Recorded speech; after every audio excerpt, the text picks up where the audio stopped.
請會眾起立。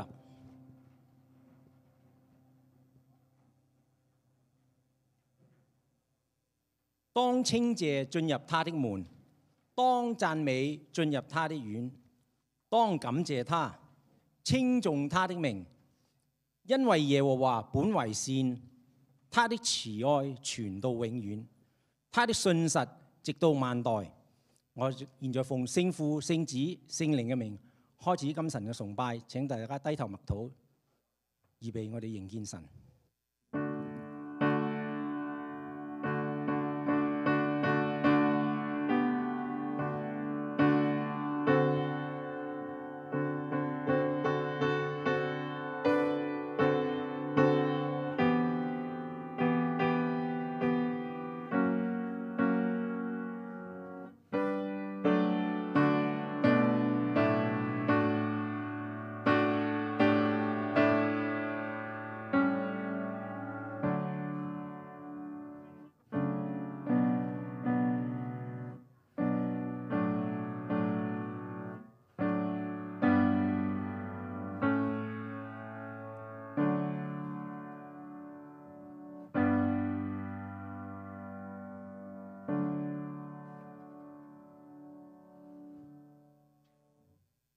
各位早晨，歡迎你哋參加今日嘅棕樹節子日。我哋一齊嚟唱詩，聖哉三一，聖哉聖哉聖哉，是昔在、今在、以後永在嘅全能者。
耶穌騎驢進入耶路撒冷嘅時候，啲人喺度歡呼：和散那，和散那！奉主名來的是應當稱頌的。我哋一齊嚟唱和散那。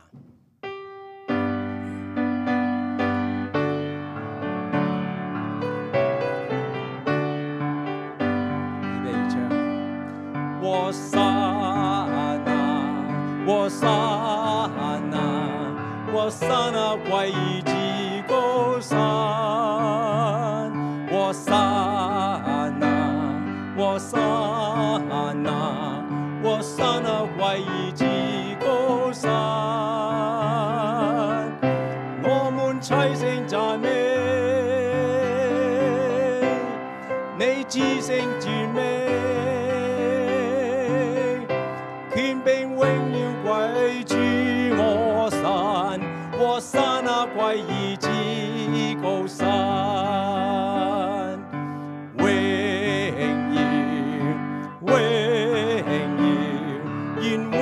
為萬王之王，榮耀，榮耀，願榮耀歸萬王之王。我們齊聲讚美你至聖尊名，榮並榮耀歸主我神。為萬王之王。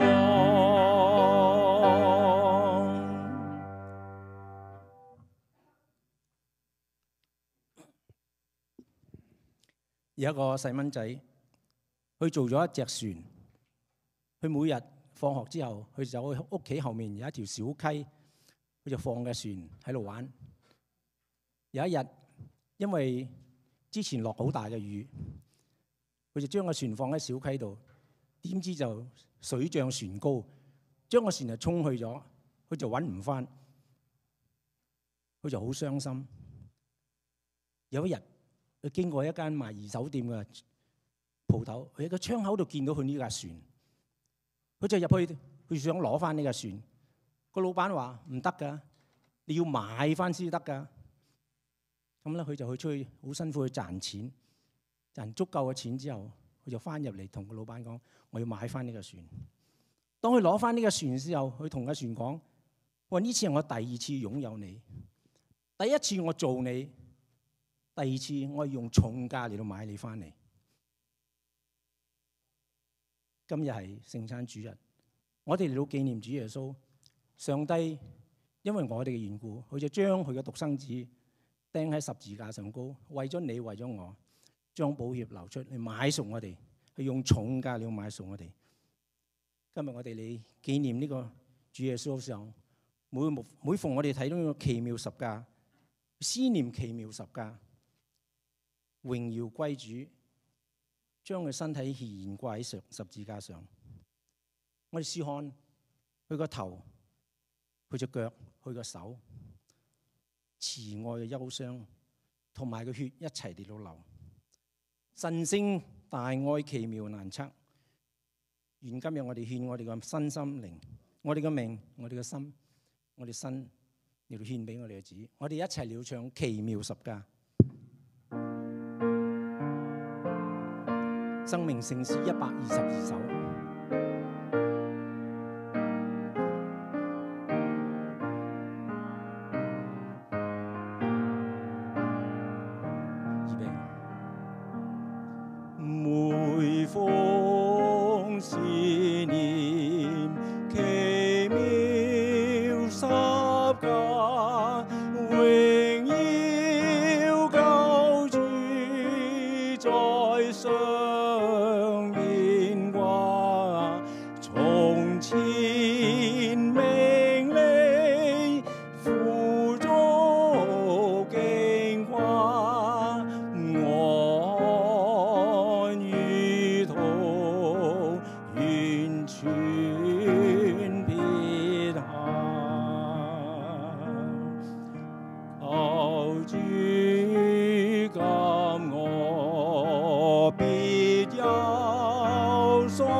只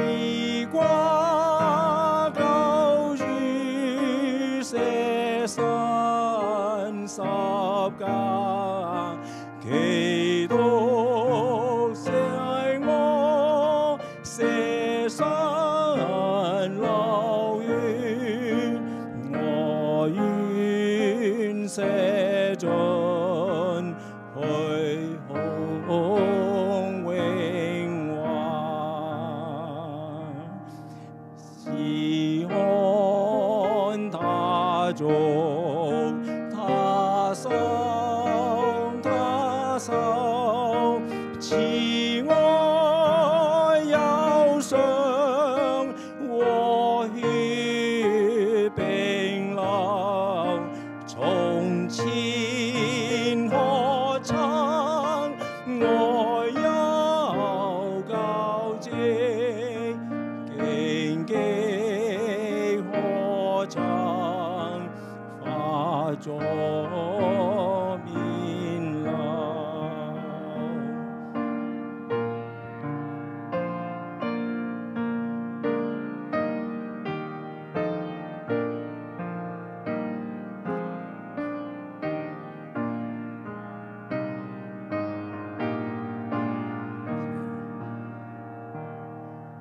宇宙萬物若歸我有，盡獻所有，可祝福人，神聖大愛，奇妙難測。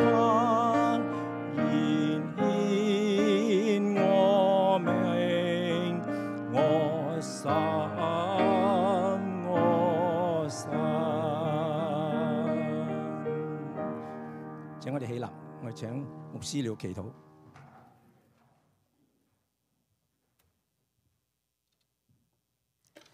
各位弟兄姊妹，我哋一齊嚟到為着今日嘅崇拜，為着我哋嘅身心靈嚟到去禱告。天父上帝，我哋多謝你，多謝你讓我哋今日仍然有生命氣息喺上帝你嘅殿嘅當中嚟到去高歌，嚟到去讚美你。上帝，今日係終之主日。終之主日係幫我哋嚟到去紀念耶穌基督喺受死前嘅最後一週嘅生活，亦都係耶穌所經歷嘅一切。我哋求天父你都讓我哋今日嘅眼目聚焦喺耶穌基督你嘅身上邊，聚焦喺呢個十字架上邊，因為呢個十字架喺一個星期之後，喺5日之後就會讓耶穌基督你釘喺上邊。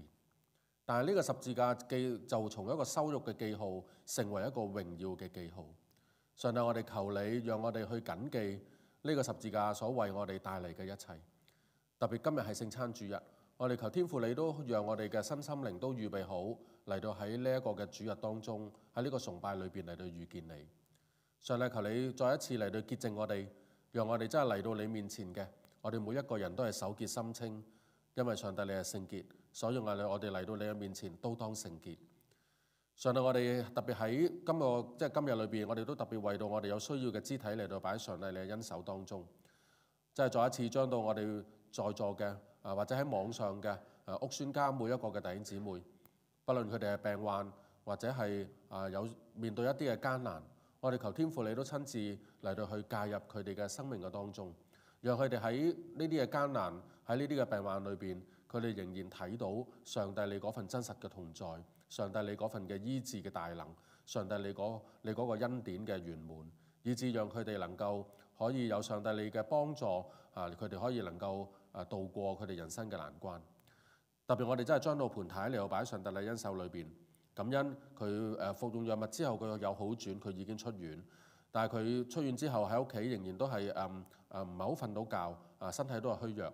我哋求天父你繼續喺盤太嘅身上面嚟到彰顯上帝你嗰個嘅大能同埋醫治，以致讓盤太有好嘅休息，以致身體逐漸嘅康復。求天父你繼續嚟到祝福我哋。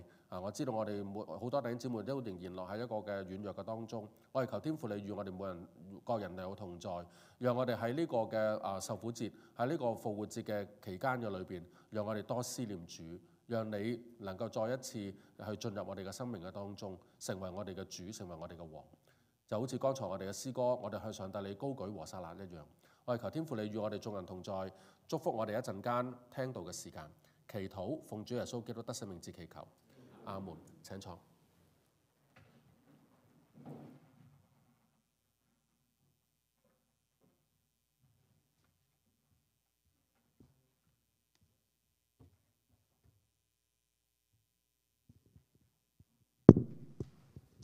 今日選讀嘅經文有兩段，分別記載喺《使徒行傳》1章8節，同埋《路加福音》10章1至3節。請聽我誦讀《使徒行傳》1章8節。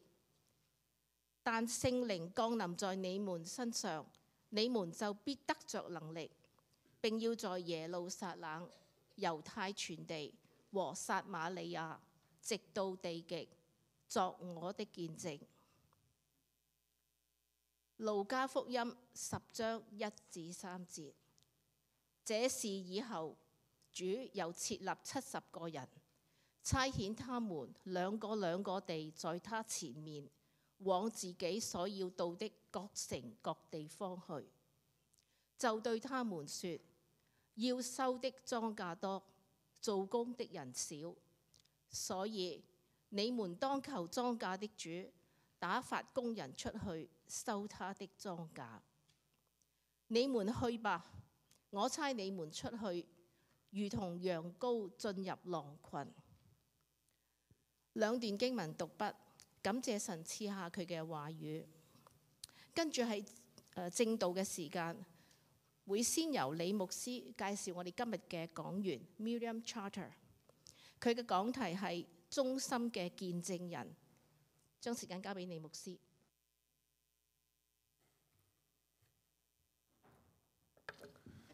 各位弟兄姊妹，今日好高興喺我哋嘅中間有 Miriam 喺我哋嘅中間嚟到去分享上帝嘅話語。我簡單做一個介紹，我知道在當中有好多弟兄姊妹都已經認識Miriam 㗎啦，佢都唔係第一次喺我哋嘅中間。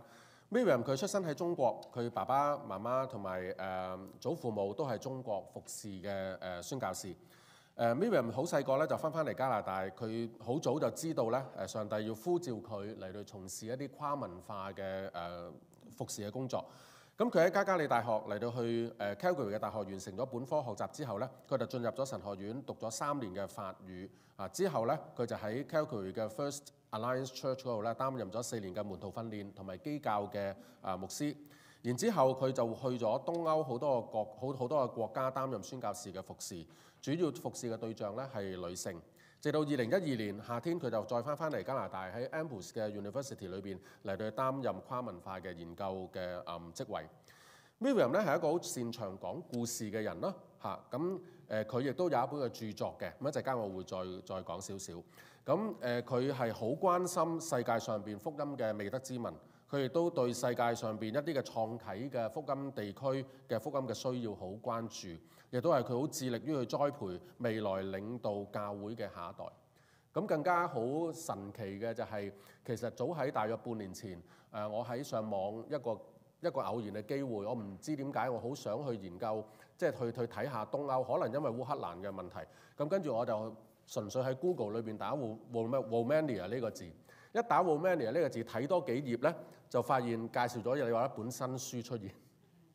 咁呢本新書，咦，我覺得幾好喎，即係裏邊個內容好好喎，亦都真係好少，市面上好少一啲書係介紹東歐嘅一啲嘅創啟嘅一啲福音工作。於是我就膽粗粗咧就上網自己買咗呢一本書。你知啦，上網買嘢好容易俾人呃㗎嘛。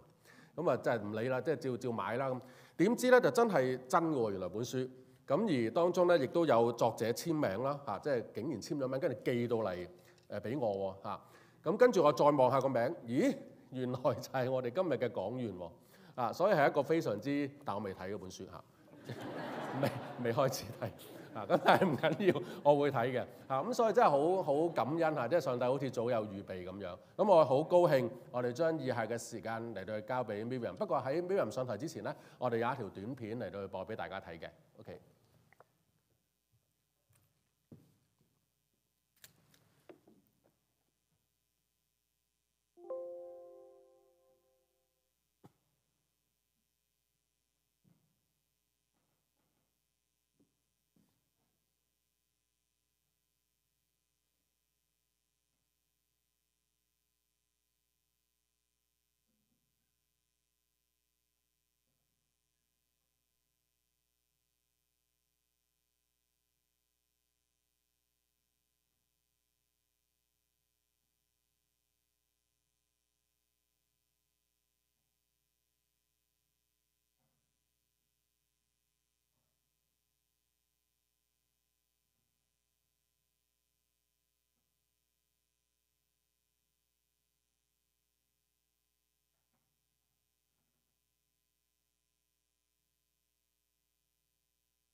The following may seem outrageous, but trust me, it's an underestimation.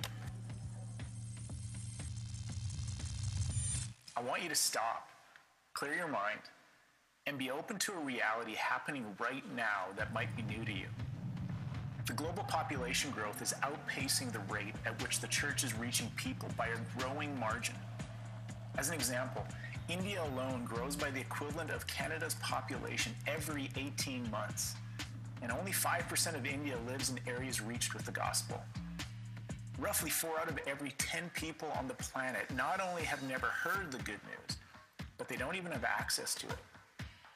There's no local pastor, no Christian radio, no Alpha group, no church. It's like Paul writes to the church in Rome. How can someone believe in something they've never heard? And how will they hear if there's no one to tell them? So now what? I get it. You're already tackling so many critical needs in your community and around the world. Compassion cannot sleep. But we have an opportunity to reach the unreached at scale if together we focus on what could be the biggest domino. The one region that may present the greatest opportunity of being a gateway to reach the entire world. It comes down to the exponential power of numbers. 1 out of every 4 people alive right now live in South Asia. That's 1.9 billion people and over 1.8 billion unreached lives. That's a big number to wrap your head around, so let me just put it this way. If you set a timer right now for 1.8 million seconds, it would stop in 20 days. But if you set it for 1.8 billion seconds, it will stop in 57 years. Reaching just 1% of this region would be the equivalent of reaching more than the entire population of Hong Kong, New Zealand, Montreal, and Ireland combined. 50% of the world's remaining unreached people groups live in this region, along with 40% of the world's poorest people. And it's also one of the most persecuted places on the planet. The church in the global south, specifically South Asia, will play a disproportionate role in the evangelization of the world. Will we join them, support them, encourage them? Reaching this region is a massive gateway to reaching the world and a critical priority of the global church. It will require us to be all in. It will demand full-scale mobilization of our churches and communities. It will require a historic move of God's Spirit. It will come at a cost, but it will be worth it. And over the next 10 years, we are partnering with South Asians, not just to reach South Asia, but for South Asia to reach the world. It is well within reach to plant 50,000 churches, baptizing 500,000 multiplying disciples, making this one of the greatest evangelistic movements that we may ever see by 2030.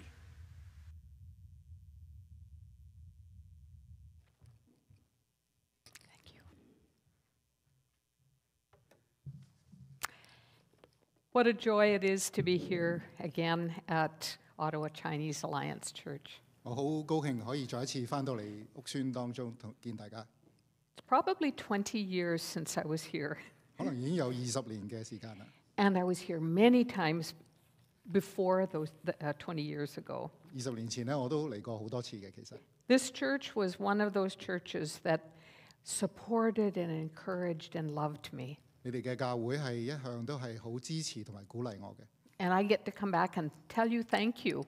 我係好高興翻到嚟，係多謝大家。 I hope you will become a support to the next generation of international workers. 我希望大家都成為對下一代嘅宣教士嘅一個嘅繼續嘅支持。 I'm aware that today is Palm Sunday, 我知道今日係棕樹節嘅日子， and I don't want to overlook that. 我唔想睇到呢個嘅事情。 I've been following the journey of Jesus towards the cross. 我留意到我哋嘅注目係要去到呢個復活節嘅主嘅十架前。 And next Sunday, we will celebrate Easter. 下一個嘅主日，我哋要去慶祝主嘅復活。 He rose again and then returned to glory. 佢嘅復活，佢升天去到佢嘅榮耀當中。 And I'm going to speak this morning from his final words on the Mount of Ascension. 我今日嘅所講嘅題目係主嘅最後嘅幾句嘅教訓，佢喺升天之前。 He said, "You will be my witnesses 佢講到話：你要作我嘅見證， in Jerusalem and Judea and in Samaria and to the ends of the earth." 由耶路撒冷、猶大全地、撒瑪利亞直到地極。 Just a handful of people heard that last command. 最後嘅呢幾句説話，只有一班好少數嘅人聽到。 And can you imagine when they went back to Jerusalem, people would say, "What were his final words?" 你可唔可以想像到呢班好少嘅人翻到耶路撒冷嗰陣時候，啲人問佢：你耶穌主講咗啲咩嘢咧？ And I can imagine them saying, "You will be my witnesses." 佢話主咁樣講話：你要作我嘅見證。 Some years ago, I heard a pastor preach on this, 幾年前我聽到一個嘅牧師咁樣嘅講道。 and he asked, "What makes for an effective witness?" 呢個牧師問乜嘢係一個忠心有力嘅見證人呢？ I'm not going to preach his sermon, but I've never forgotten what he said. 我係唔會忘記呢位牧師所教導嘅。 Three things he said. 佢講咗3件嘅事。 He said an effective witness focuses on Jesus. 佢話第一樣嘢一個有力嘅見證人咧，係要聚焦喺呢耶穌身上。 Many people in your city don't know the connection between God and Jesus. 喺我哋呢個城市裏邊，好多人仲仍然係唔知道信呢個信仰係要連接喺耶穌身上。 And as international workers, our goal is to bring access to Jesus. 喺好多嘅宣教士、國際嘅同工，就係要將人係接駁到去耶穌度。 The second thing that pastor said, he said, it uses words. 第二樣嘢，呢位嘅牧師講話，有忠心有力嘅見證人咧，係用言語嘅。 I hear people say, "Oh, I live in my community, and by my life, people know I'm a Christian." 好多人咁講話，我喺我嘅社區中間生活，我嘅生活就係耶穌嘅見證啦。 And I say, I wonder if that's true. 我會咁諗，其實咁足唔足夠咧？係咪？ We need to use words as well. 我哋需要用言語， Tell them about Jesus. 將呢個嘅信息帶到我哋嘅周邊嘅人。 And then the third thing he said was, its scope is international. 第三樣嘢，呢位牧師講咧，一個有力嘅見證人咧係國際化嘅。 An effective witness moves to the ends of the earth. 一個有力嘅見證人咧係將呢個信息帶到世界唔同嘅地方。 And this church has done that well. 我哋嘅教會咧係有呢個優良嘅傳統。 You have sent people like me, 你係支持同埋鼓勵我，好似我自己。 and you 係一個例子 continue to send people. 你哋繼續支持鼓勵其他嘅宣教師。 And we're all in this together. 我哋喺呢個嘅事工裏邊係一齊嘅。 Let me introduce myself a little bit more to you. 讓我再重新嘅介紹我自己。 Maybe some of this was said in the introduction by our brother. 可能喺之前嘅簡介都有講到。 I am a woman of 3 passions. 我係一位有3樣嘅熱忱嘅女人。 My passions are what get me out of bed in the morning. 呢啲嘅熱忱咧，就係令我每朝早好想起身工作嘅。 Even in retirement. 喺呢個嘅退休期間咧，呢個都仍然係我嘅注目同埋我熱忱。 And my first passion are the millions in our world who, through no fault of their own, have never heard of Jesus. 第一樣嘢咧，就係我係好思念好多嘅未得之民咧，仍然係未聽聞耶穌。 We call these people unreached people groups. 我叫呢啲嘅人咧，就係未得之民。 We're not talking about nations or states. 我哋唔係講緊一啲嘅國家。We're talking about groups of people that have the same language and culture. 我係講緊一啲嘅民族嘅群體咧，係大家都有共同嘅語言嘅同埋文化。And groups where there are less than 2% who are Christian, we call unreached people groups. 呢啲嘅群體咧，當中如果係少過2% 嘅基督徒咧，我哋就稱之為未得之民。I'm so glad that I'm a part of the Alliance Canada that prioritizes unreached people groups. 我好高興咧，我係呢個嘅加拿大嘅宣道會嘅一份子，係好着重係去注目喺呢啲未得之民當中。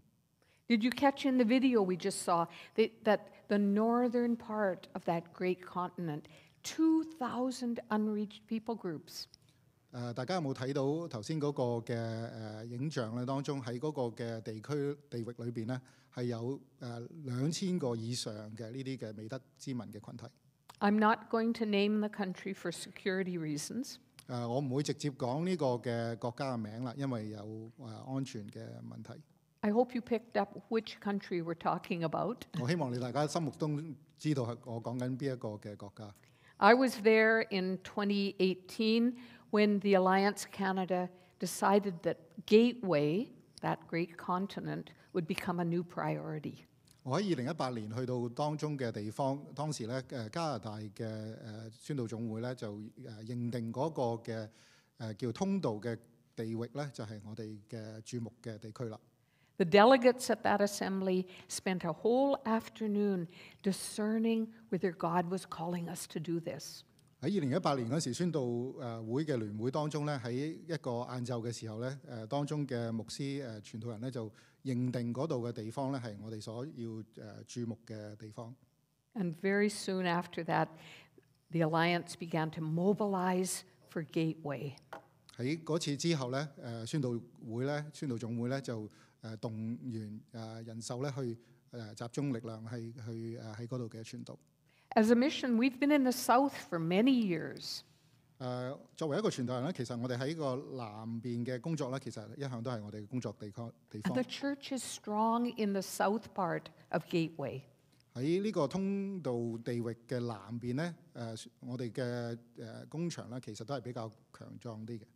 But in the north, 2,000 or more unreached people groups. 但喺嗰個地域嘅北邊咧，當中仍然有2000個以上嘅未得之民嘅群體。I talked recently with our new president for the Alliance. 我最近同呢個宣道會嘅會長有咁樣嘅傾談。He had just returned from Gateway. 佢啱啱喺呢個通道地區嘅地方翻嚟。Are you tracking with me what I'm talking about? 大家知道我講緊咩啊？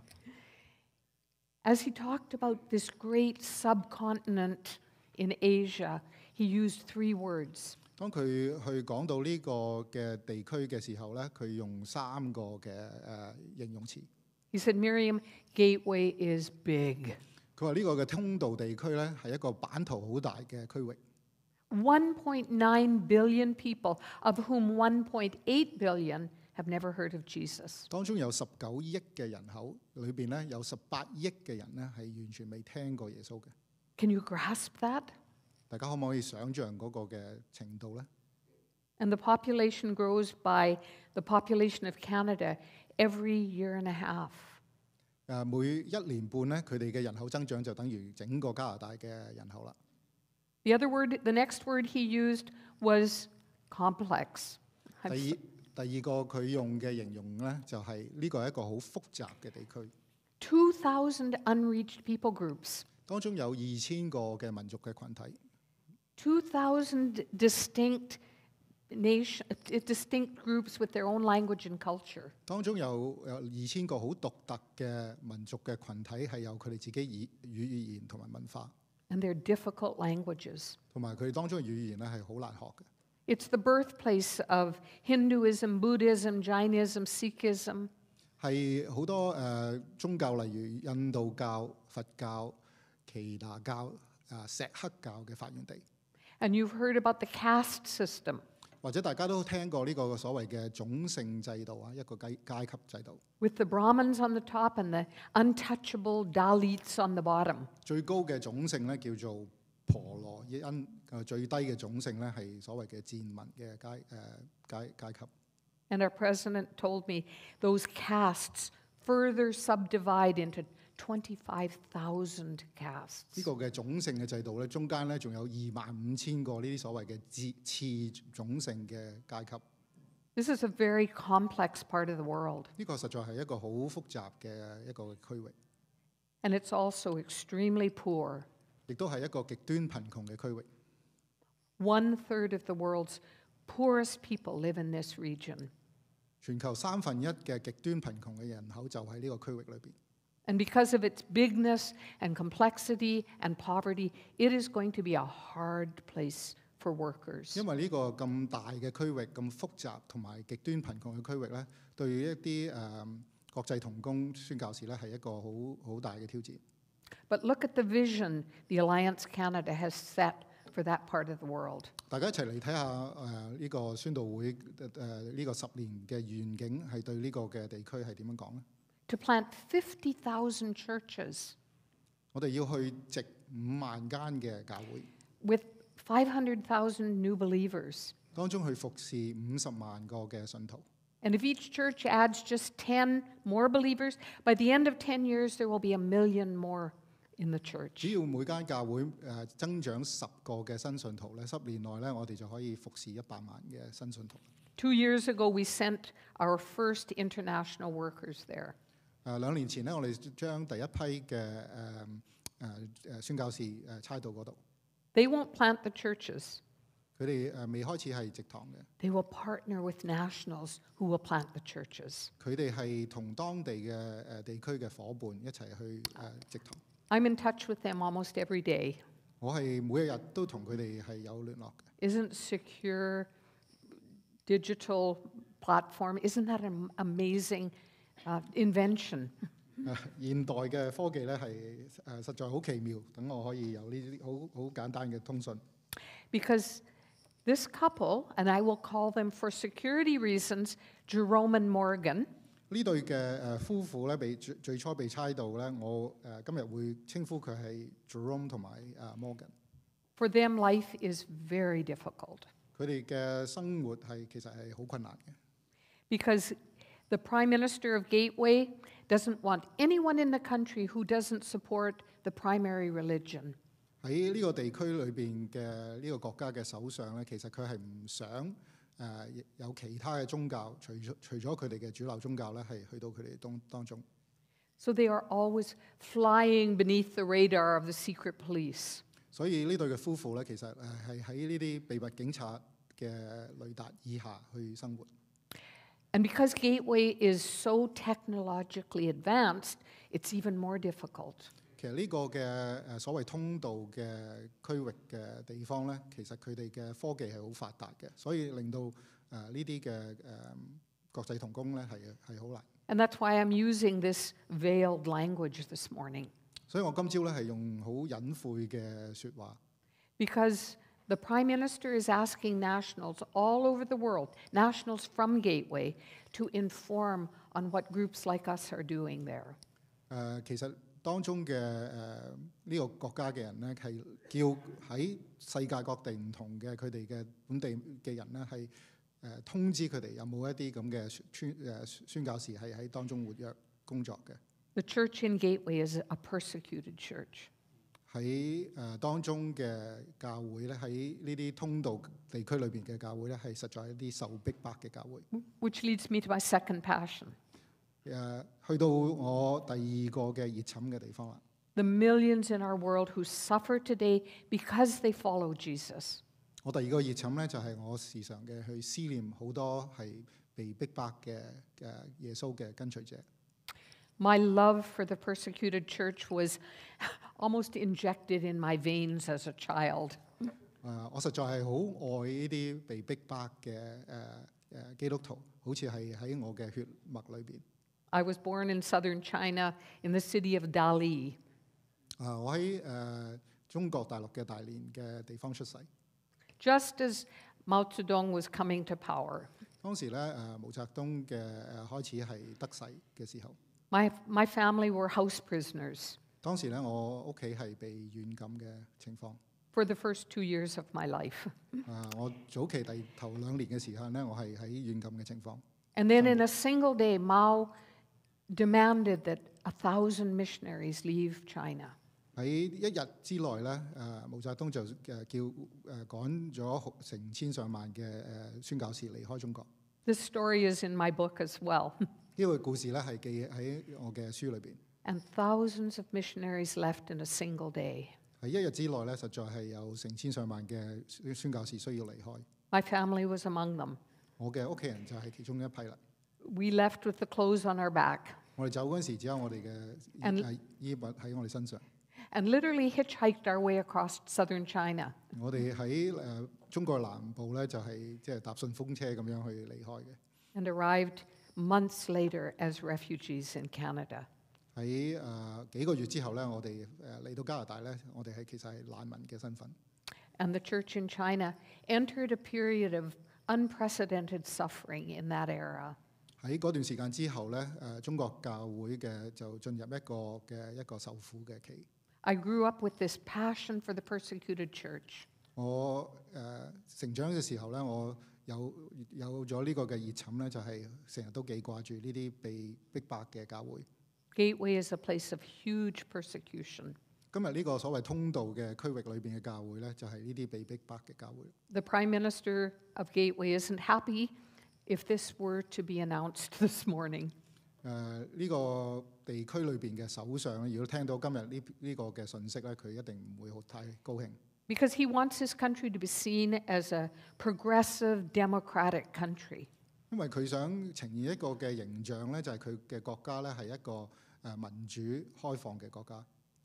But I understand that he has a not-for-profit that is specifically training nationals to persecute Christians. 但係其實咧背後咧佢有自己嘅所謂非牟利嘅機構咧，係訓練啲當地嘅人咧係去專登去逼迫基督徒嘅。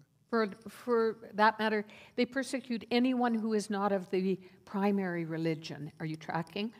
佢哋係逼迫所有非主流嘅信徒啊，無論你係咩嘅宗教。 So that would include Muslims too. 穆斯林嘅信徒亦都係被逼迫。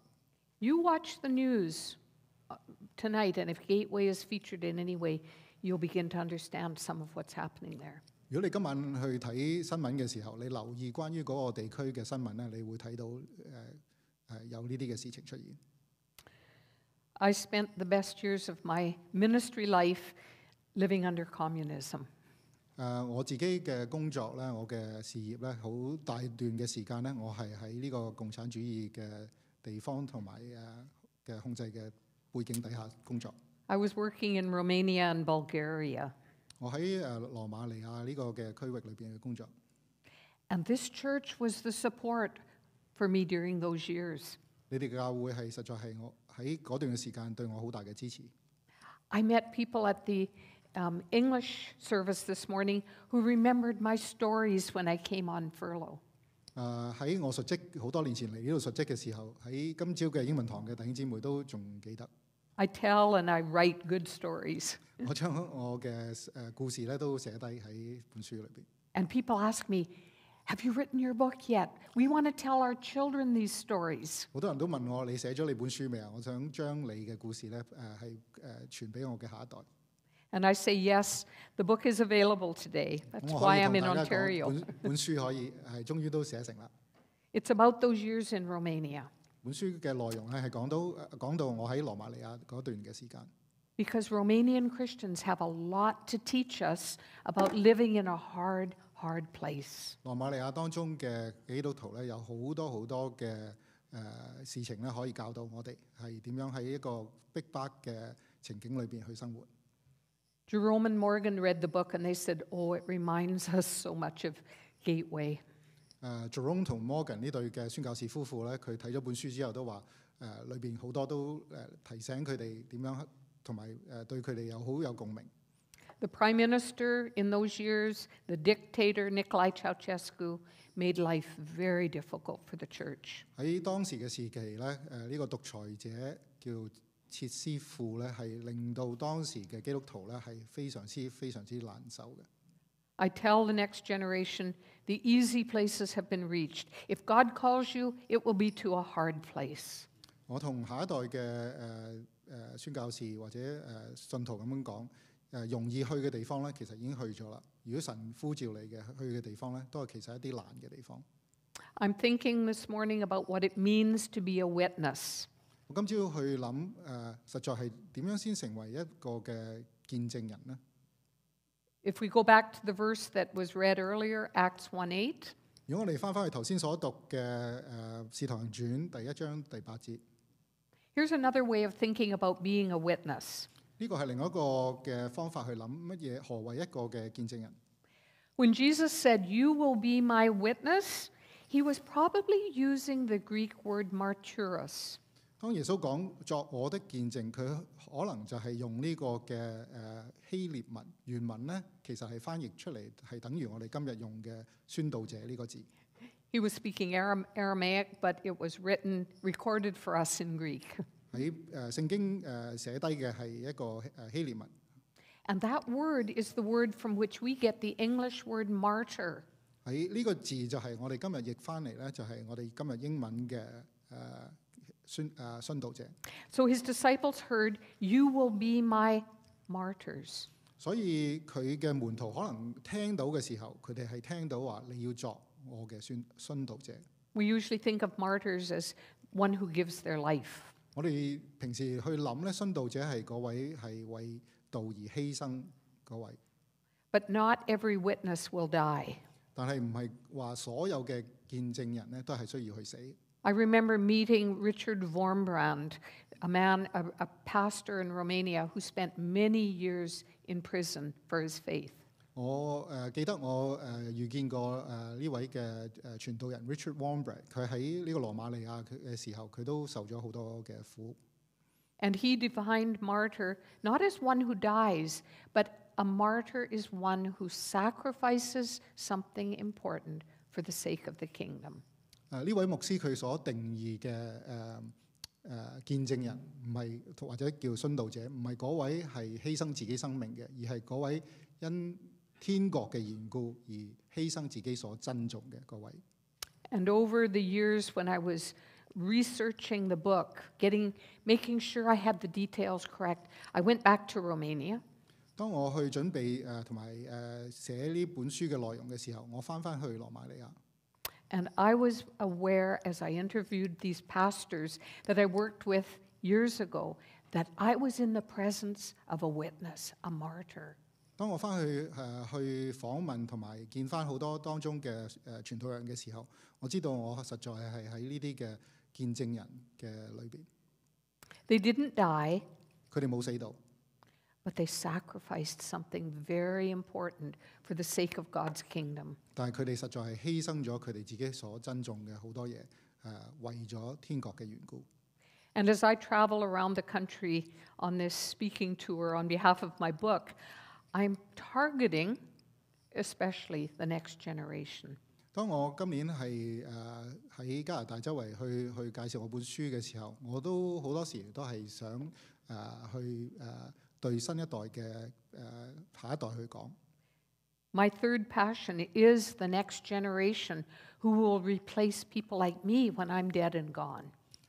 我想我第三個嘅熱忱就係培育下一代、新一代嘅見證人。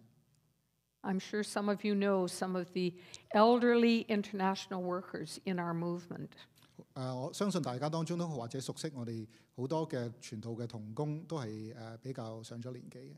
And I'm always asking myself, who will replace them? 我成日都問自己，邊一個係下一代嘅見證人去代替佢哋呢？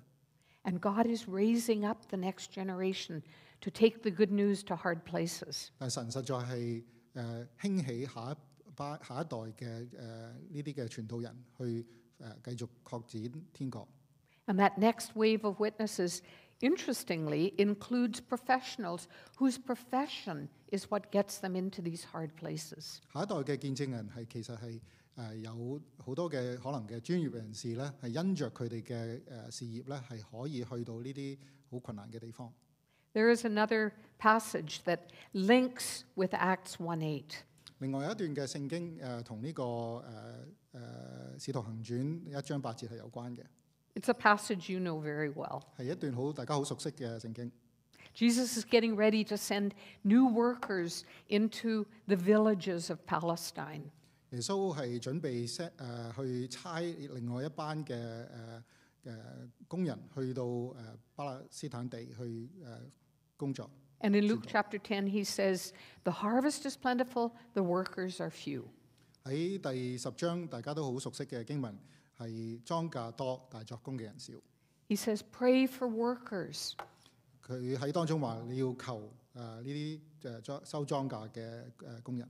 And then some very sobering words. 而當中有一啲嘅好發人心醒嘅説話。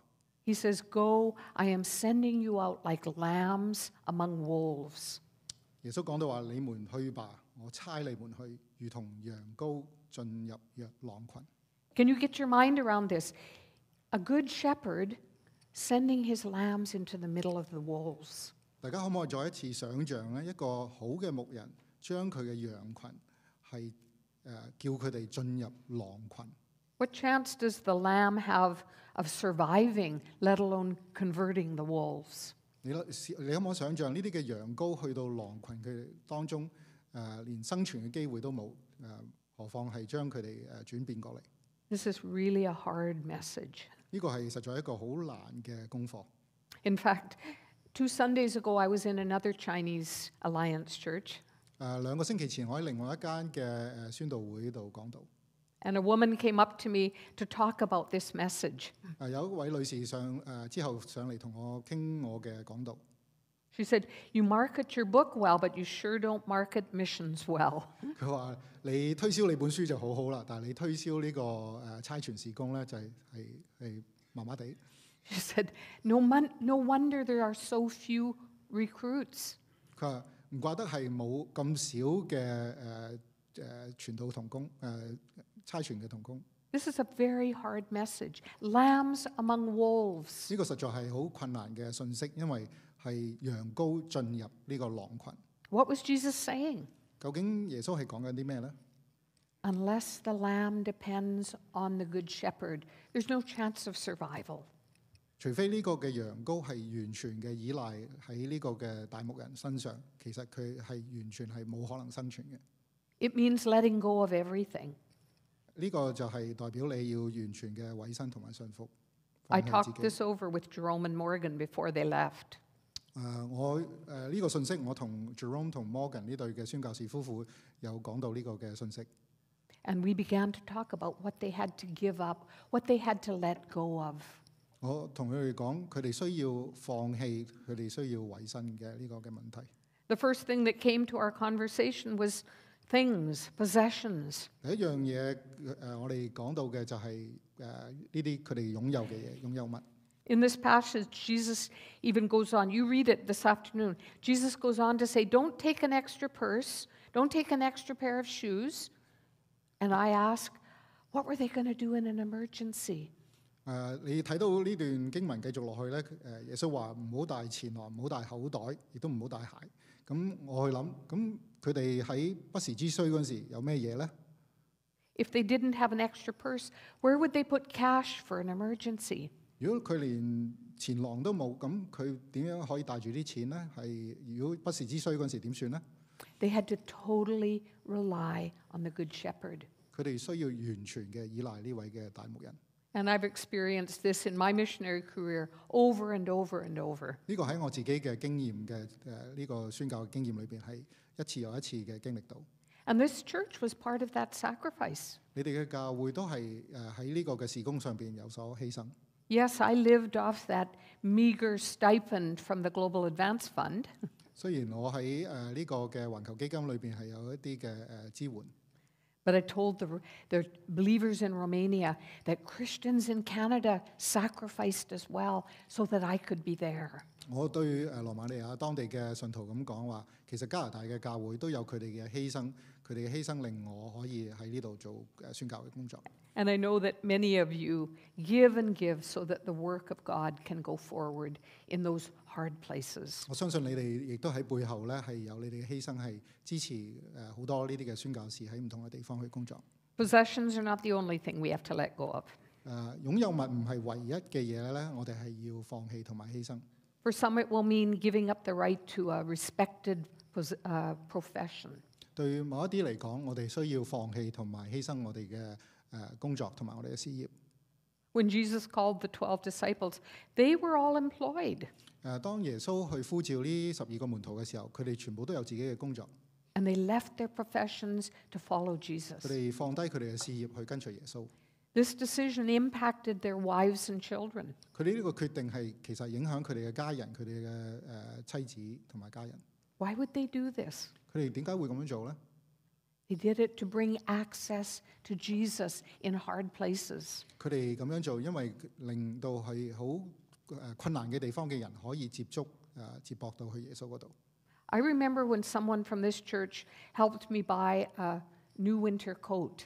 我記得你哋教會當中咧，有人幫我買呢個冬天嘅衣物。 And I struggled. 我係好有掙扎。 I didn't want them to do this for me. I thought, I have a good education. I could pay my own way. 我好有掙扎，因為咧我係受過教育，我可以賺錢係去照顧自己。 But the Good Shepherd was saying to me, allow the body of Christ to be a part of the sacrifice. 但係呢位嘅大牧人去提醒我，容讓呢一個嘅群體係 And I 份去 thank you 支持 for the 我。 years you did that. 係啊，我喺我從心裏邊多謝大家。 The third thing a witness will have to relinquish is the right to security, safety. 第三樣嘢要捨棄嘅就係呢個嘅自身安全。 What a crazy world we live in. 我哋實在係喺一個好荒誕嘅世界裏邊。 Jerome's parents asked me, is it safe where they're sending my children? 呢個嘅宣教士 Jerome 嘅父母同我講，佢哋差佢嘅地方係咪安全㗎？ And I said, when is it ever safe to follow Christ? 咁我就咁樣答佢，去跟隨耶穌，其實係咪真係有呢所謂嘅安全呢？ I realize that some whom God will send to Gateway are the very nationals who came to Canada for a good life. 有一啲後尾被差去呢個通道地區嘅呢啲嘅宣教士咧，佢哋本來咧就係喺嗰度嘅原居民。 And they have a good life in Canada now. 佢哋嚟到加拿大咧，其實係有一個好好嘅生活。 And some of them now are hearing the call of God to go back to Gateway with the good news. 佢哋雖然喺呢度有好好生活，但係佢聽到神嘅呼召咧，就翻到去呢個通道地區嘅地方去服侍。 The last thing I'll mention, I have to mention it, it may involve giving up life itself. 最後一樣要捨棄嘅，實在你係有可能咧，係要捨棄你自己嘅生命。 The early Christians understood when Jesus said, you will be my witnesses, you will be martyrs. 係最初期嘅基督徒咧，聽到耶穌咁樣講，你作我嘅見證，其實佢係聽到係你要作我嘅殉道者。 The term implied suffering, sacrifice, and possibly death. 呢個嘅詞咧，其實係包括受苦、被逼迫，同埋可能係會受死。 Maybe you're sitting here this morning thinking, yeah, but is this for everybody? 或者你今朝去諗，呢個未必係俾所有嘅人。 And I simply say, if you want to be a witness, it may involve the sacrifice of one of these four things. 但我今朝同大家講，如果你要成為耶穌嘅見證人，你需要捨棄呢4樣嘢。 It includes all of us. 呢個包括我哋所有人。 I want to conclude with one story from Romania. 我想今朝結束嘅時候，用一個嘅羅馬尼亞嘅故事去結束。 It didn't make it into the book. There were too many other stories 呢 to 個 tell. 喺本書裏邊冇嘅。 Pastor Joseph worked with me for many years. 一位 Joseph 嘅牧師咁樣同我 He's 同 in- 工， He's in his 80s now, 佢已經係80歲， and he lived through the brutal years of the communist regime in Romania. 佢經歷過羅馬尼亞共產黨時間嘅好啲好困難嘅時候。 And in the late 1960s, he decided to go to England to do a PhD. 喺60年代尾嘅時候，佢去到英國咧就去做讀佢嘅博士學位。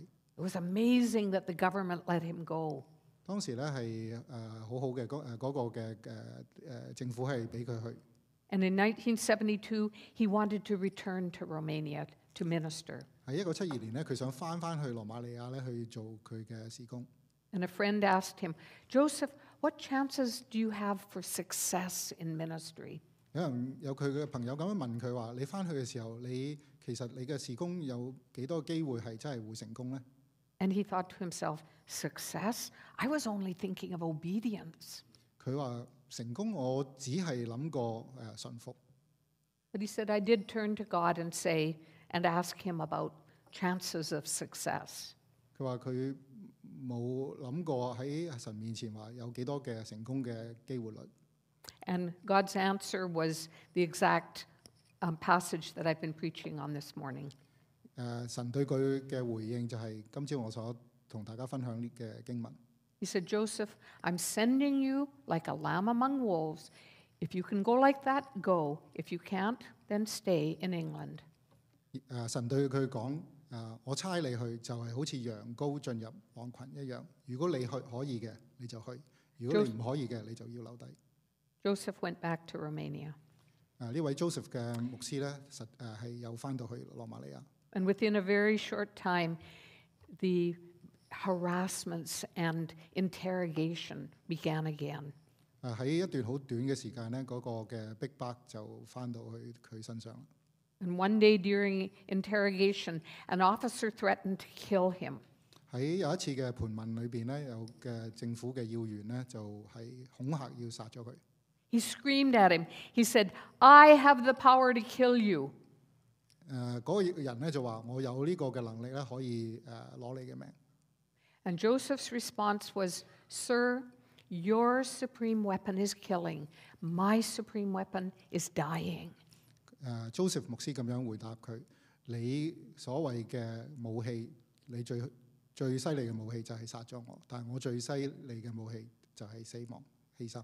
He said, You know that my sermons are all over this country on tapes. 你知道呢位牧師咧對呢個人講啦，你知道我所講嘅道咧已經係錄低晒。 People will say, We better listen to this man. He sealed his testimony with his blood.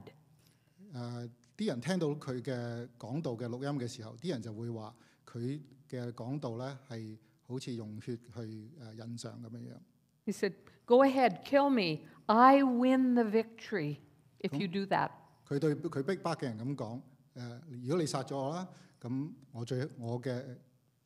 我有最後嘅得勝。 He sent me home, Joseph said. 咁佢之後呢個逼迫嘅人就叫佢翻咗屋企啦。 For years, Joseph had been a cautious, low-keyed Christian because he wanted to survive. 好多年咧，呢位嘅 Joseph 牧師咧都係一個比較低調嘅牧者，因為咧佢想繼續嘅能夠生存落去。 He had accepted all the restrictions of the government because he wanted to live. 佢都係喺呢啲嘅政府嘅管制底下咧，佢都係繼續忍受，因為佢想繼續活下去。 And now that he wanted to die, they wouldn't oblige. 當佢想去犧牲嘅時候咧，呢啲人又唔俾佢犧牲喎。 He was among those pastors who made great sacrifices for the sake of the kingdom. 佢實在係眾多嘅受苦嘅傳道人，係為咗天國嘅犧牲嘅緣故。 As we close now, I want to ask you, especially as you come to the Lord's Supper, maybe to ponder the question before us this morning. 當我哋結束，尤其是我哋今日嚟到主嘅桌前嘅時候，我哋去思想呢個問題。 Jesus made the supreme sacrifice in his death. 耶穌已經俾上咗呢個完全嘅犧牲。 The question before us is, what sacrifice is God asking me to make for the sake of his kingdom? 我哋反要問嘅係神要求我為天國犧牲啲咩嘢呢？ May I pray for you as we close? 讓我哋一齊去祈禱。 I don't know what the Spirit of God is saying to you, but each of us has the opportunity to respond. 我唔知道今朝聖靈點樣對你哋當中每一個人嘅説話，但係我哋每一個人都可以有一個自己嘅回應。 You want to be a witness. 你係需要去我哋嘅回應。 It may not involve death, but it will involve sacrifice. 可能我哋嘅回應係唔需要一個生命嘅死亡，但係我哋需要犧牲。Father, I pray that you will clarify this word to each of our hearts today. In the name of Jesus, amen. 天父願意你自己嘅話語喺我哋當中有清晰嘅運行，奉主耶穌名字祈求，阿門。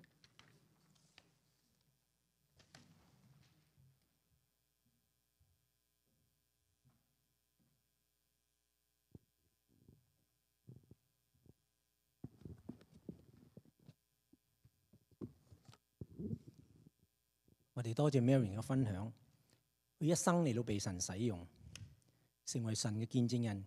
我哋嘅回應係點樣呢？我哋係咪將我哋一生嚟到奉獻俾上帝？奉獻所有呢首詩歌，《生命聖詩》第461首。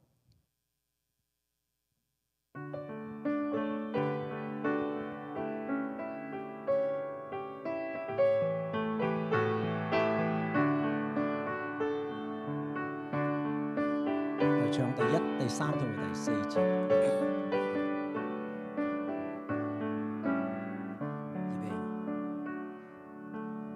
我將所有獻於耶穌，甘心樂意全奉獻。我要時常愛主靠主，天天活在主面前，全所有奉獻，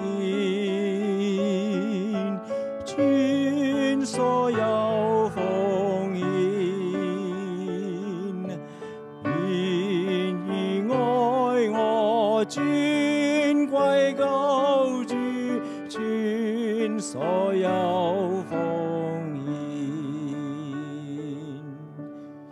我將所有獻於耶穌，求是我完全屬主，惟願聖靈向我證明，與主完全相屬，願所有奉獻，全所有奉獻，願意愛我尊貴救主，全所有奉獻。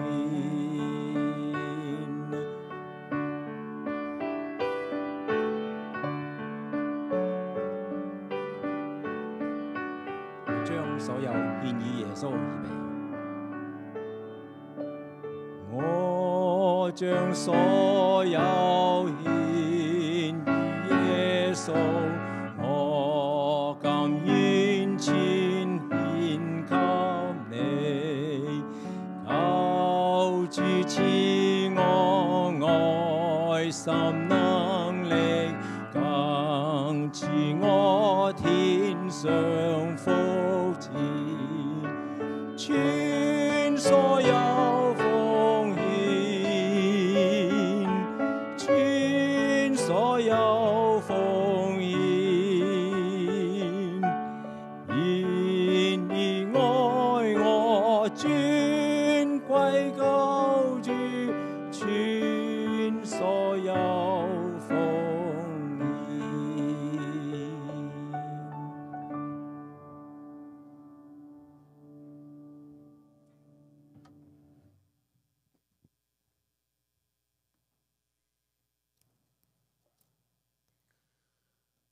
各位弟兄姊妹，今日係棕枝主日。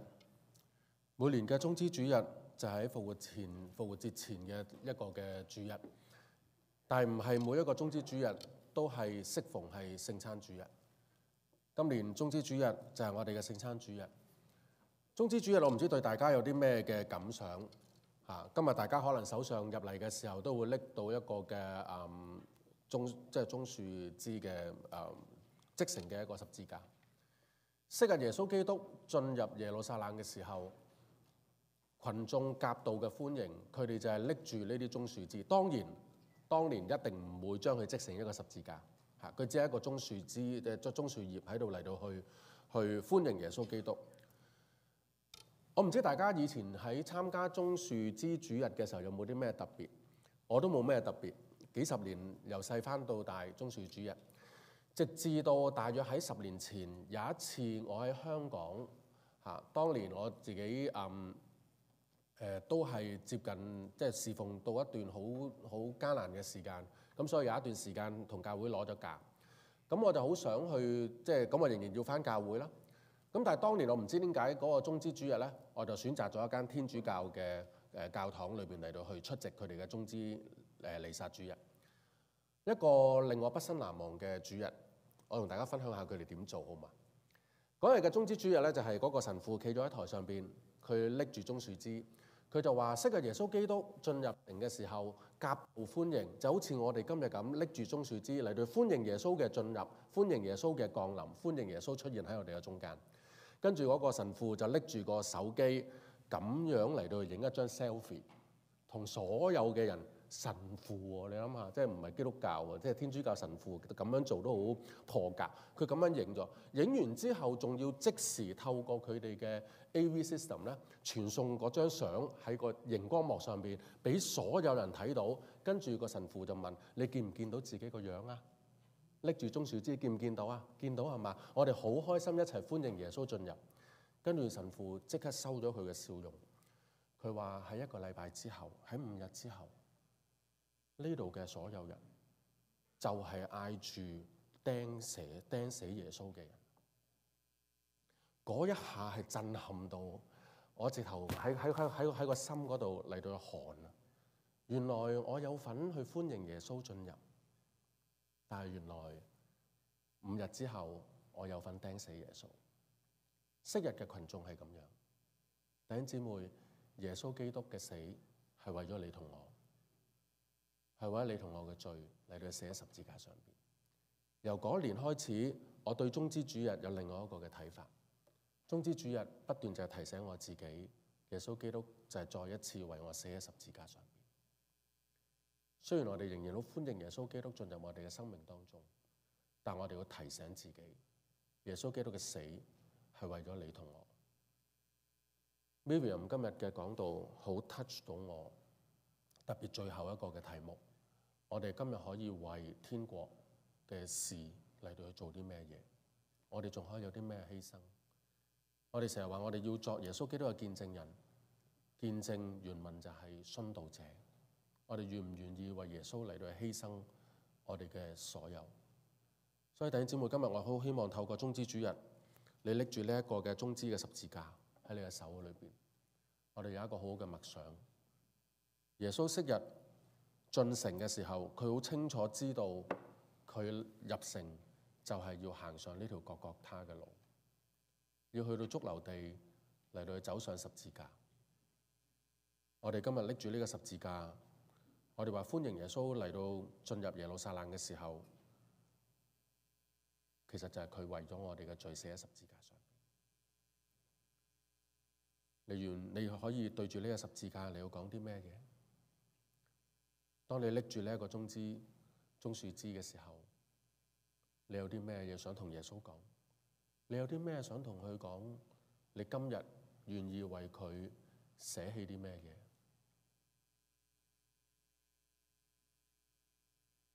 我俾少時間大家嚟到觸摸呢一個嘅十字架，嚟到有一個好嘅默想，然之後我同大家有一個嘅祈禱。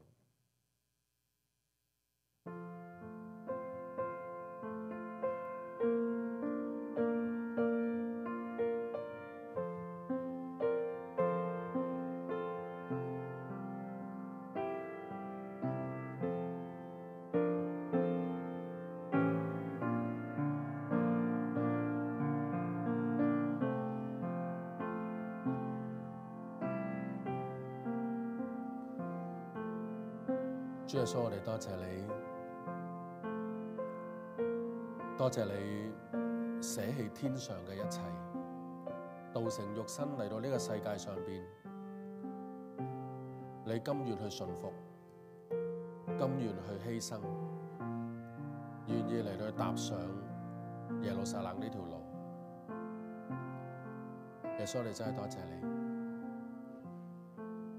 明知嘅終局係要受苦受死，但係你仍然願意踏上，為嘅係我哋每一個人嘅罪。耶穌，我哋今日嚟到呢個十字架面前，再一次喺呢個施恩嘅聖餐台前，我哋可以為你犧牲啲乜嘢？我哋求天父你悅納我哋剛才喺你面前嘅反思，悅納我哋喺你面前嘅立志，甚至悅納我哋喺你面前嘅犧牲。求天父你與我哋同在，讓我哋喺地上邊真真實實成為耶穌基督你美好嘅見證人。求天父你透過今日嘅信息，透過今日嘅聖餐，再一次嚟到提醒我哋同上帝你嘅生命係結連。自從十字架呢一刻開始，我哋嘅生命就係屬於你，係你用重價嚟到將我哋買贖翻嚟。求你嚟到幫助我哋喺地上面好好嘅生活，喺教會裏邊好好嘅生活，以致我哋能夠盡上我哋地上邊見證人嘅責任，為上帝你天國嘅事業更努力。我求天父你悅納我哋喺你面前嘅祈禱同埋讚美，祈禱奉主耶穌基督得勝名字祈求，阿門。按照教會嘅傳統，我哋需要凡係喺大公教會裏邊認信使徒信經嘅大公教會裏邊接受過水禮或者係灑水禮嘅弟兄姊妹，我哋歡迎你同我哋一齊享用呢一個嘅聖餐。如果你仍然未接受水禮或者係灑水禮嘅話，你唔需要同我哋一齊去享用呢個聖餐，但喺個過程裏邊，我哋歡迎你同我哋一齊去經歷嚟到去默想。所以我有冇弟兄姊妹係未有呢個嘅聖餐套裝，你可以舉手。OK， 我哋一齊嚟到起立。我哋喺利用呢個聖餐之前，我哋一齊嚟到宣讀使徒信經，作為我哋嘅認信。預備起，我信上帝全能的父，創造天地的主。我信我主耶穌基督，上帝獨生的子，因聖靈感孕，由童貞女瑪利亞所生，在本丟彼拉多手下受難，被釘於十字架，受死，埋葬，降在陰間，第三天從死人中復活，升天，坐在全能父上帝的右邊，將來必從那裏降臨，審判活人死人。我信聖靈，我信聖而公之教會，我信聖徒相通，我信罪得赦免，我信身體復活，我信永生。阿門。弟兄姊妹，我哋拎住呢個餅，耶穌基督話佢喺晚餐嘅時候同門徒，佢拎起呢個餅嚟到祝福，就擘開遞俾佢哋話：你哋拎住吃，呢個係我嘅身體，你哋要如此行，為的是紀念我。我哋一齊按照耶穌基督吩咐享用呢個餅。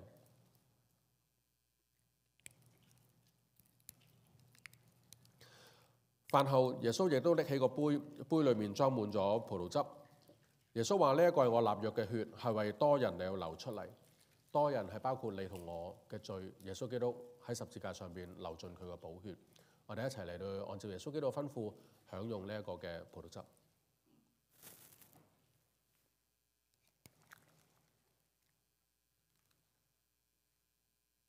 各位弟兄姊妹請坐。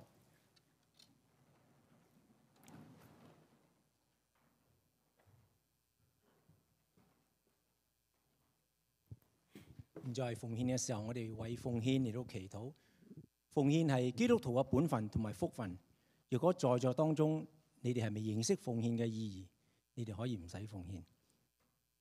咁我哋之後咧，你奉獻可以出去之前有個奉獻箱啦，或者喺網上奉獻都得。請我哋一齊祈禱。愛我哋嘅天父，我哋實在感謝你，因為你俾我哋有機會嚟到去敬拜你，係何嘗嘅福氣。因為你嘅愛係上達諸天，你嘅信實係達到穹蒼。你唔單止你要俾我哋喺屬靈上嘅需要，你更加去賜俾我哋日常生活嘅所需。我哋一無所缺，我哋感謝你。但係你歡喜我哋從你而嚟嘅，我哋去做奉獻。因為你話捐得樂意嘅人係你所喜悅嘅。你更加應許我哋，如果我哋將1/10嘅全然送入倉庫，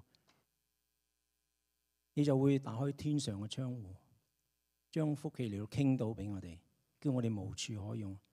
上帝啊，求你就去監察我哋心思意念，叫我哋所奉獻嘅係蒙你悅納，更加叫我哋嘅教會能夠適當去運用你嘅金錢，以至喺教會上弟兄姊妹得到造就，我哋福音可以廣傳。我哋多謝你，我哋咁樣祈禱係奉主基督耶穌嘅聖名祈求，阿們。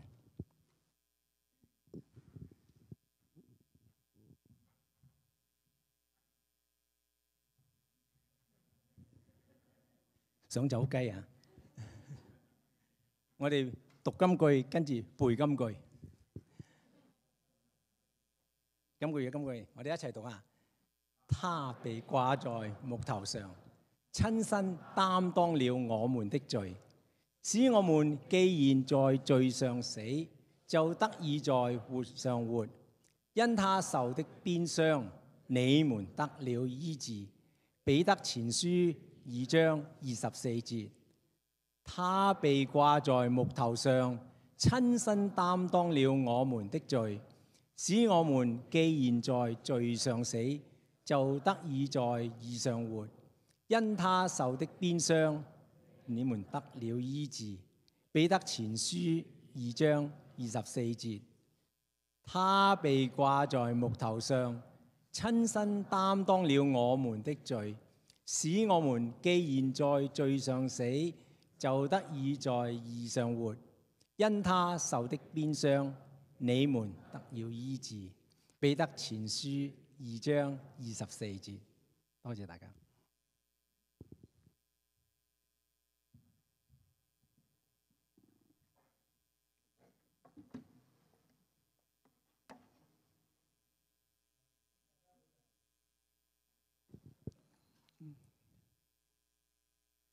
咁啊，好多謝今日我哋嘅講員，佢所俾嘅信息都係好 encouraging。咁首先我係歡迎新嚟嘅朋友。咁唔知道我哋喺左手邊有冇新嚟嘅朋友？如果有新嚟嘅，可以介紹自己一下。咁我哋願意歡迎你。唔知呢度有冇？我哋歡迎你。係。Christine，OK，我哋歡迎你。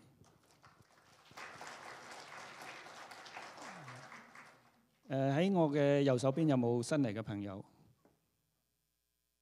呢邊有冇呢 ？OK， 再次歡迎大家翻嚟同我哋屋邨嘅弟兄姊妹一齊嚟到敬拜。咁咧，而家係家事嘅分享。咁下一個主日咧就係呢個禮拜五啊！禮拜五我哋有呢個受難節嘅崇拜，咁大家留意係7點半。咁兒童事工咧，禮拜五咧就會有一個嘅特別嘅活動嘅，咁請家長係留意，係2點鐘去到4點鐘嘅。咁裏邊會有簡單嘅茶點招待。跟住嚟緊呢，我哋有呢個嘅洗禮。咁下個禮拜咧就會有4個弟兄姊妹嚟到參加呢個洗禮嘅。咁請大家弟兄姊妹嚟到一齊嚟到見證。咁我哋喺5月5號到16號咧，係我哋屋邨有一個短宣隊，咁有牧師咧係帶領去嘅。咁請大家留意詳情嚇。咁就會有一個嘅籌款嘅，咁大家所奉獻嘅咧都會10蚊以上都會有收據嘅。咁詳情請大家留意呢個e-transfer 或者係支票都可以。咁屋邨呢個嘅壘球隊咧，今年夏天就會開始嚇，就禮拜5就會訓練，報名日子去到4月16號。查詢請同呢個 Nathan 嚟到查詢。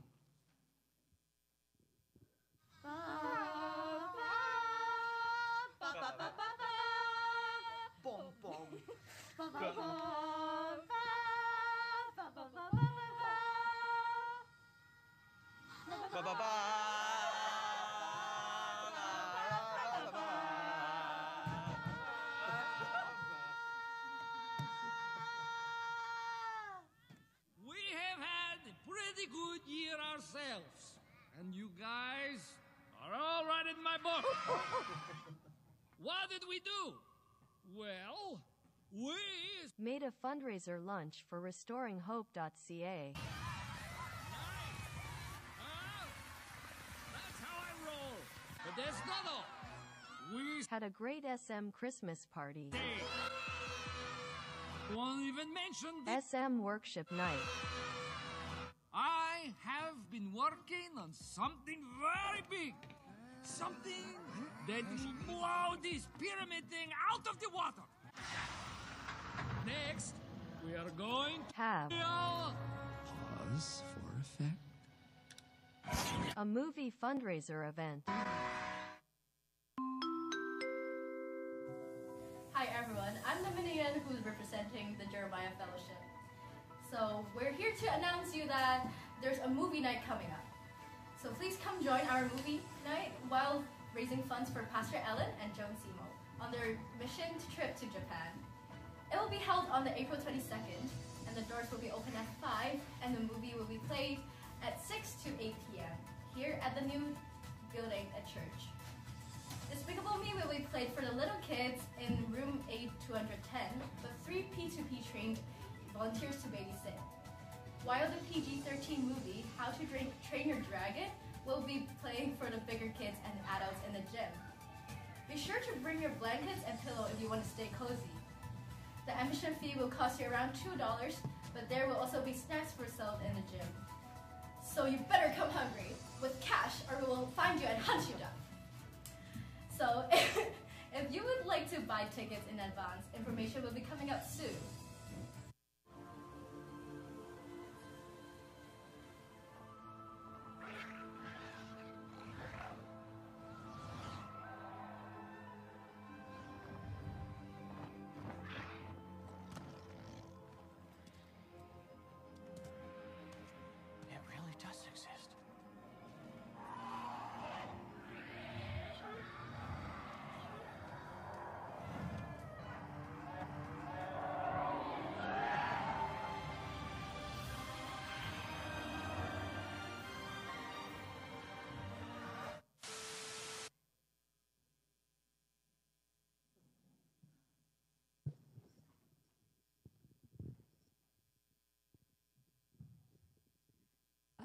咁大家好啦，咁我就係 Nicole 啦，咁我就係今日嚟代表呢個 Jeremiah Fellowship 去邀請大家去參加我哋嘅電影之夜啦，咁就係為 Alan 牧師同埋鐘師母嘅日本傳道之旅就籌備呢個資金嘅。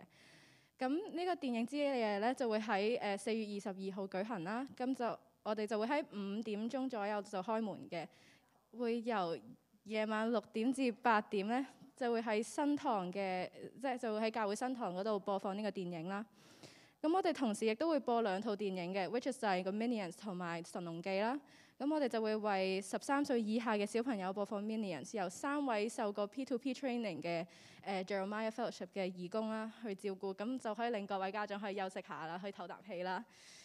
咁而《神龍記》咧就係一套 PG-13 嘅電影啦，咁就係俾青少年同埋成人睇嘅。咁如果大家想舒服啲咧，就可以帶一張被或者枕頭啦。咁入場費咧就會係2蚊嘅。咁如果大家想提前買飛咧，就可以用 bulletin 入面咧就會有個 Google link 係可以俾你哋可以 sign up 咗先嘅。咁咧亦都喺教會嘅周圍，我哋都黐咗 poster 啦，咁就有 QR code 可以俾大家 scan 嘅。咁我哋同時亦都會買一啲小食啦、一啲零食啦，咁但係我哋淨係會接受現金嘅啫。咁所有收益咧就會作為禮物送俾 Alan 牧師同埋 John 師母去幫佢哋喺日本嘅宣教之旅。多謝。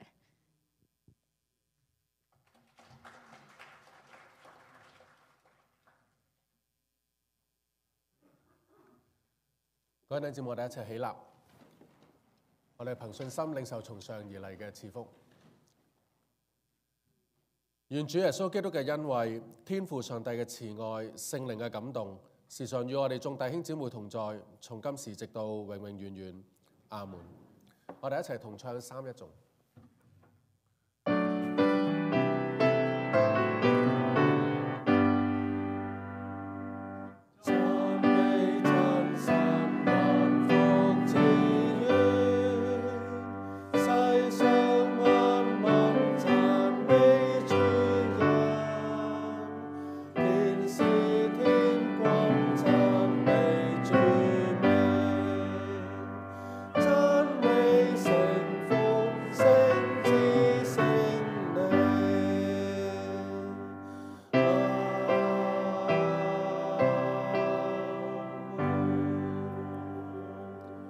請坐，讓我哋都有默禱嘅時間。默禱之後，我哋今日嘅崇拜到呢度結束，大家可以留步彼此嘅問安。